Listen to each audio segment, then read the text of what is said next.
Hello everyone, welcome to our channel computer study zone. आज हम बात करने वाले हैं कि अगर से इंटरव्यू प्रोसेस में आप जाना चाह रहे हैं, आपका अब इंटरव्यू प्लेसमेंट प्रोसेस में अब आप आ गए हैं, तो आपको कौन कौन सी चीजें हैं, कौन कौन सी इंपॉर्टेंट टर्म्स हैं जिसके बारे में अभी से अवेयर हो जाना है। तो सबसे पहले हम बात करते हैं जो आपको भी बहुत अच्छे से आप इससे अवेयर हैं कि आपको एक प्रोग्रामिंग लैंग्वेज बहुत अच्छे से आनी चाहिए।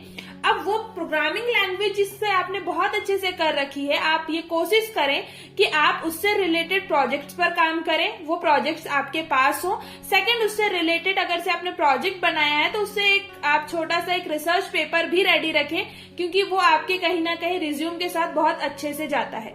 सेकेंड, आपने अगर से एक प्रोग्रामिंग लैंग्वेज कर रखी, लेकिन आपको इस बात का भी ध्यान रखना है कि आपको एक और प्रोग्रामिंग लैंग्वेज बैकअप में बहुत अच्छे से प्रिपेयर करके रखनी है। सो ये दो चीजें तो इम्पोर्टेंट है ही, लेकिन अब हम बात करते हैं कि ये चीजें इम्पोर्टेंट है, लेकिन इसके अलावा और कौन सी चीजें हैं जो हमें बहुत अच्छे से पता होनी चाहिए, जिसके बारे में हमें प्रिपरेशन करने की जरूरत है।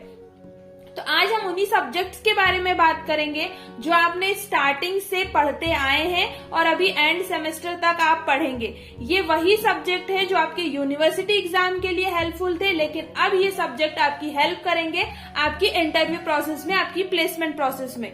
तो कुछ सिलेक्टिव सब्जेक्ट्स हैं जो आपके लिए बहुत ज्यादा हेल्पफुल होंगे। तो सबसे पहले इसमें आता है डेटा स्ट्रक्चर। डेटा स्ट्रक्चर जिसके बेसिक कॉन्सेप्ट आपने पढ़े हुए हैं, इससे रिलेटेड बहुत सारे क्वेश्चंस कंपनी के क्वेश्चन पेपर में देखे जाते हैं। सेकंड आता है एल्गोरिथम। जो डेटा स्ट्रक्चर में आपने कॉन्सेप्ट पढ़े हैं, उससे रिलेटेड ही कुछ टॉपिक्स पर एल्गोरिथम्स के क्वेश्चंस भी देखने मिलते हैं। इसके अलावा और भी सब्जेक्ट हैं, जैसे कि हम देखें डीबीएमएस। डीबीएमएस की क्वेरीज आपसे जनरली पूछी जाती हैं एंड रिटर्न में ये क्वेश्चन आपको देखने को मिलेगा। इसके अलावा आपने एक और सब्जेक्ट पढ़ रखा है, वो है ऑपरेटिंग सिस्टम। ऑपरेटिंग सिस्टम के क्वेश्चन मोस्टली आपको बहुत अच्छे से कवर करके रखने हैं, जो आपके लिए इंटरव्यू प्रोसेस में हेल्प करेंगे। इसके बाद आता है कंप्यूटर नेटवर्क। कंप्यूटर नेटवर्क के भी जो बेसिक कॉन्सेप्ट हैं वो इंटरव्यू के अकॉर्डिंग बहुत इंपॉर्टेंट होते हैं। अब हम कुछ एडवांस सब्जेक्ट की बात करें तो उसमें आ जाता है cloud computing, machine learning, artificial intelligence and big data.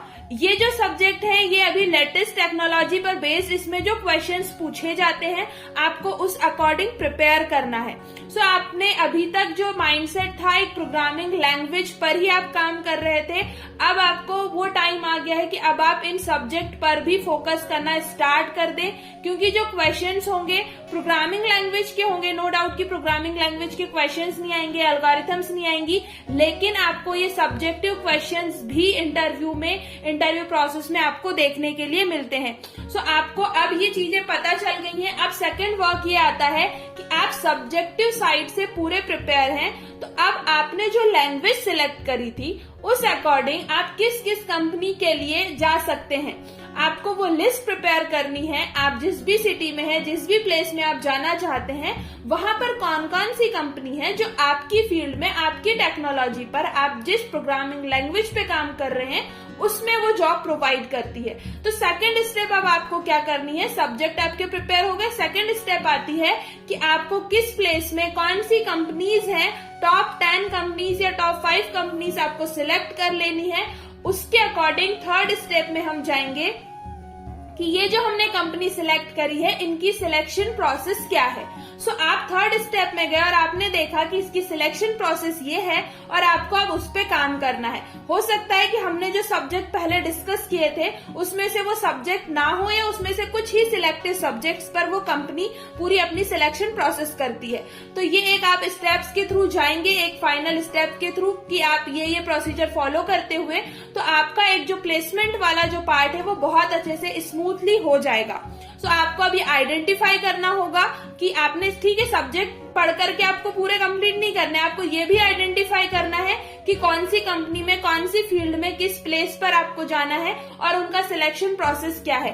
तब जाकर के आपका जो प्लेसमेंट वाला पाथ है वो क्लियर होगा, और आपको ये पाथ अभी से ही क्लियर करके रखना है। ऐसा नहीं कि आप छोड़ दें कि बाद में देख लेंगे, जब इस सिचुएशन में जाएंगे तब हम डिसाइड करेंगे। आपको ये नहीं करना है। आपको किसी भी कंपनी में, किसी भी साइट में नहीं जाना है। आपको अभी से वो पाथ बना लेना है कि आपको कौन से पाथ को फॉलो करना है और उसी में आगे बढ़ना है।